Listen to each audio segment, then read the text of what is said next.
I am Narendra Kumar Sharma. I am starting remaining part of chapter 1, Nutrition in Plants. Topic is synthesis of plant food other than carbohydrate. क्या topic है? Synthesis of plant food other than carbohydrate. हमने बताया था कि photosynthesis process में पौधे carbohydrate का निर्माण करते हैं, जो एक तरह से स्टार्च है, फूड है पौधे के लिए। लेकिन पौधे के अंदर दूसरे न्यूट्रिएंट भी होते हैं, जैसे फैट का होना, प्रोटीन का होना, ये पाए जाते हैं। हम जानते हैं कार्बोहाइड्रेट के अंदर कार्बन, हाइड्रोजन और ऑक्सीजन पाए जाते हैं, जिनकी सहायता से प्लांट फैट, प्रोटीन का निर्माण करता है। लेकिन प्रोटीन में नाइट्रोजन होती है। अब नाइट्रोजन पौधा कैसे प्राप्त करे, क्या तरीका है? कुछ लेग्यूमिनस प्लांट होते हैं, जैसे दाल वाले पौधे हैं, अरहर की दाल हो गई, मूंग की, चने की। इन पौधों की जड़ों में नोड्यूल्स होते हैं। क्या होते हैं? नोड्यूल, गांठ जैसी संरचना। इस गांठ में एक बैक्टीरिया होता है जिसका नाम है राइजोबियम, जो वायुमंडलीय नाइट्रोजन को यूजेबल नाइट्रोजन में कन्वर्ट कर देता है, जिसको पौधे की रूट्स एब्सॉर्ब करके प्लांट को नाइट्रोजन मिल जाती है। और कई बार हम नाइट्रोजनियस फर्टिलाइजर भी डालते हैं, जैसे यूरिया, अमोनियम फास्फेट है, एक्सेट्रा। तो इससे क्या होता है कि पौधों को नाइट्रोजन भी प्राप्त हो जाती है, जिनसे वो प्रोटीन का निर्माण भी कर लेते हैं। तो ये रहा कि पौधे अदर प्रकार के जो हमारे कंपोनेंट्स हैं, जैसे आपका कार्बोहाइड्रेट तो बन ही जाता है फोटोसिंथेसिस में, लेकिन फैट और प्रोटीन भी इन सबसे बन जाता है। नाइट्रोजन पौधे या तो हम डालते हैं अलग से, या पौधे स्वयं बना लेते हैं, जो लेग्यूमिनस प्लांट्स होते हैं, जो दाल वाली फसलें होती हैं। कुछ फॉडर क्रॉप्स भी होते हैं, जैसे चारा वाली फसलें। अब नेक्स्ट टॉपिक है other mode of the nutrition in plant. पौधों में जो है दूसरे भी तरीके होते हैं भोजन लेने के, जैसे हीटरोट्रॉपिक मोड्स। हीटरोट्रॉपिक मोड्स, एक तो ऑटोट्रॉपिक मोड बताया था हमने इससे पहले, एक जिसमें पौधे स्वयं भोजन बना लेते थे। लेकिन दूसरा है हीटरोट्रॉपिक मोड, इसमें पौधे अपना भोजन नहीं बना पाते। They could not made their food own by the raw material. तो वो इसमें इस कैटेगरी में जो है, एक पैरासाइट कैटेगरी में बताता हूं। ये देख रहे हैं आप, ये डायग्राम देखिए बच्चों, ये क्या है? एक ट्री है, वृक्ष है। इस वृक्ष पर एक अमर बेल, जिसको कस्क्यूटा भी कहा जाता है, वो छाई हुई है, उसने इसको कवर्ड कर रखा है। तो जो ये अमर बेल है वो पैरासाइटिक प्लांट्स है, अपना भोजन स्वयं नहीं बना पा रहा है, और किससे न्यूट्रिशन ड्रीव कर रहा है? इस ट्री से। समझे नहीं? जो ट्री इसको भोजन दे रहा है, तो इसे क्या कहेंगे? होस्ट। ट्री क्या चीज है? क्या इस वृक्ष का क्या नाम है? सॉरी, ये कौन सी कैटेगरी में है? होस्ट में, ठीक है। और अमरबेल किस में आई? पैरासाइट्स में। समझे?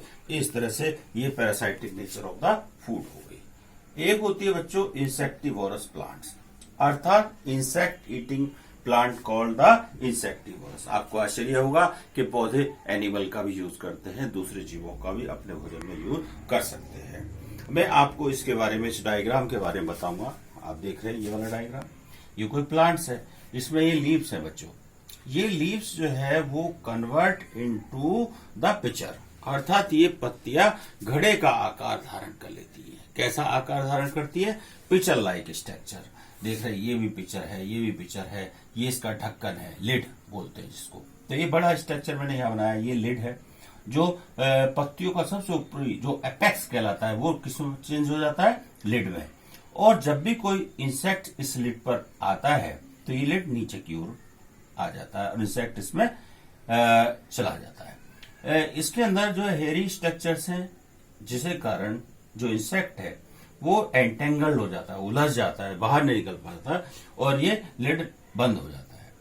और ऐसी पोजीशन, जब ये बंद हो जाता है लिड, तो ऐसी पोजीशन में ये जो है तरह से डाइजेस्ट करता है। इस पिक्चर लाइक स्ट्रक्चर में डाइजेस्टिव जूस निकलते हैं, जिसके कारण पौधा इसको डाइजेस्ट कर लेता है।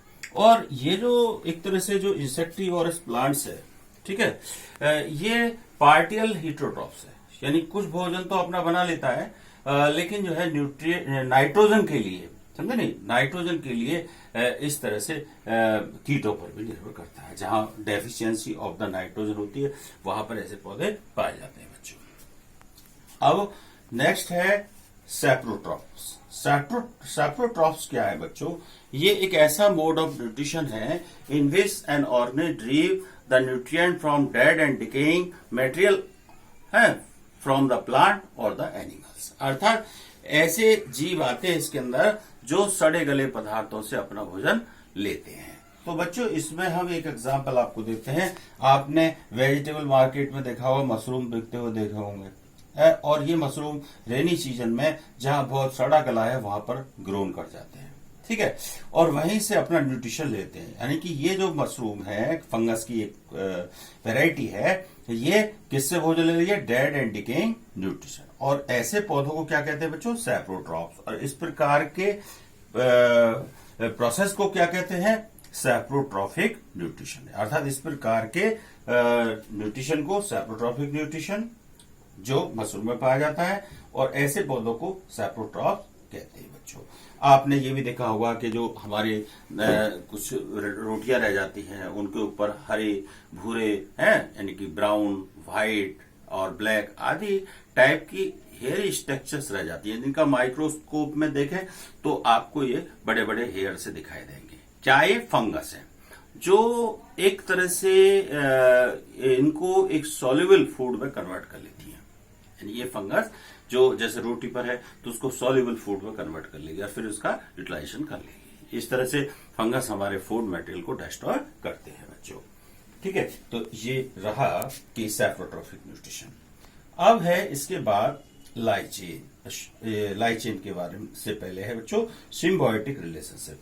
सिम्बायोटिक रिलेशनशिप बड़ा सादा रिलेशनशिप है। इसमें पौधे साझेदारी से अपना काम चलाते हैं, अर्थात दोनों साथ साथ चल करके किसी का भोजन की क्रिया को पूरा करते हैं।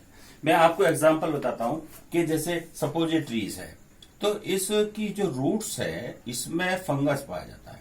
ये फंगस इन रूट्स के थ्रू इससे भोजन लेता रहता है। इस प्लांट, क्योंकि ग्रीन प्लांट है इसलिए इससे ड्रीव न्यूट्रिशन है फ्रॉम द रूट्स, और बदले में इसको क्या प्रदान करता है? वाटर, मिनरल प्रोवाइड कराता है, शेल्टर प्रदान करता है। तो दोनों काम चल रहा है। फंगस क्या ले रहा है इससे? फूड, और बदले में इसको क्या दे रहा है? प्लांट को है शेल्टर दे रहा है, और जी वाटर दे रहा है, और जो है दूसरे न्यूट्रिशन इसको अवेलेबल कराता है। यानी वाटर और मिनरल इसको प्रदान कर रहा है। दोबारा सुनिए, प्लांट से फंगस क्या ले रहा है? फूड, और बदले में क्या दे रहा है? इसको शेयर दे रहा है, शेल्टर दे रहा है, और वाटर दे रहा है, और मिनरल दे रहा है।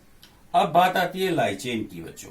लाइचेन्स एक तरह से बच्चों लाइचेन भी इस तरह से फंगी के साथ रहने वाला एक पौधा है। लाइचेन क्लोरोफिल के कारण अपना भोजन बना लेता है। फंगस भोजन के लिए इस पर डिपेंड करता है, अर्थात फंगस क्या ड्रीव करता है लाइचेन से? फूड, और बदले में लाइचेन को क्या प्रदान कराता है? शेल्टर, वाटर और मिनरल प्रदान कराता है बच्चों।